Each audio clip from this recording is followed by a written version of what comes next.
Shalom Elohim teman-teman. Ada seorang yang mengangkat satu topik, hamba Tuhan penipu. Jadi dia katakan hamba Tuhan ini menggunakan firman Tuhan untuk kepentingan dirinya sendiri. Nah, terus terang saya tidak setuju dengan orang ini. Kenapa, saudara? Saya dasari omongan saya ini dengan firman Tuhan. Mungkin saya tidak bisa tunjukkan persisnya di mana, tapi jelas di situ dikatakan, apabila engkau menegur sesamamu, tegurlah dengan empat mata. Itu Tuhan Yesus yang bicara. Ini dasar dari apa yang saya katakan ya.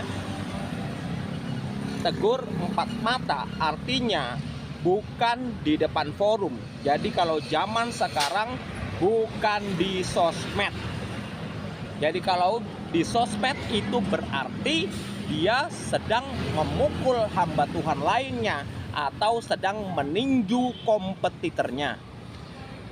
Jadi kita bisa lihat ini orang benar tulus mau buat hamba Tuhan lain bertobat, ataukah dia mau angkat topik ini? Wah, ini kayaknya topik ini bagus, ini menarik, supaya orang-orang nge-like dia punya konten, supaya orang, wah ini hebat, ini hamba Tuhan ini di konten, setuju supaya videonya laris.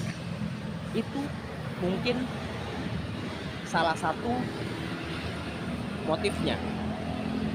Jadi saudara-saudara setelah lihat, tidak usah dikomentarin, tidak usah dikasih tanggapan wah setuju atau tidak usah, karena sudah jelas dia punya motif yang tidak baik. Itu pertama. Atau supaya orang-orang di kotanya dia yang mungkin dia punya satu gereja, pada lari ke gerejanya dia semua. Jadi mungkin dia kan, saya lihat itu di situ STH, waduh STH nih. Jadi wah mungkin lulusan baru nih ya.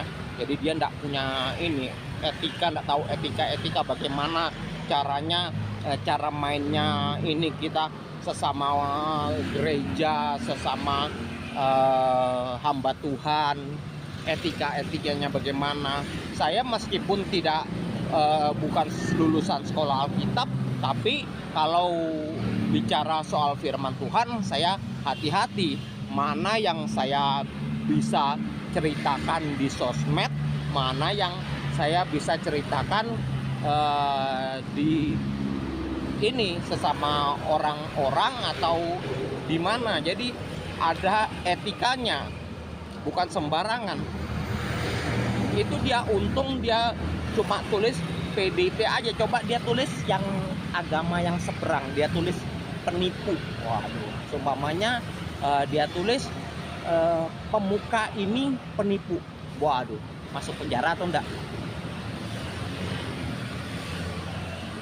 Dia tulis berani-beraninya dia bilang PDT penipu. Waduh, kacau nih.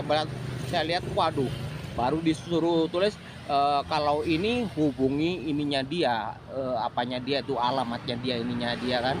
Wah, kalau seumpamanya kita hubungi klub, wah kita misalnya emosi nih, kita hubungi dia, wah kena nih kita sama dia, wah kita jadi pelanggannya dia, jadi pelanggan videonya dia. Untuk apa? Lebih baik kita ini sendiri, buka video sendiri, kita komentarin seperti ini ya. Jadi saudara jangan terkecoh, iblis punya cara untuk menyesatkan umatnya. Nah, itu sudah jelas cara-caranya tidak benar. Dia jelekkan itu apa namanya,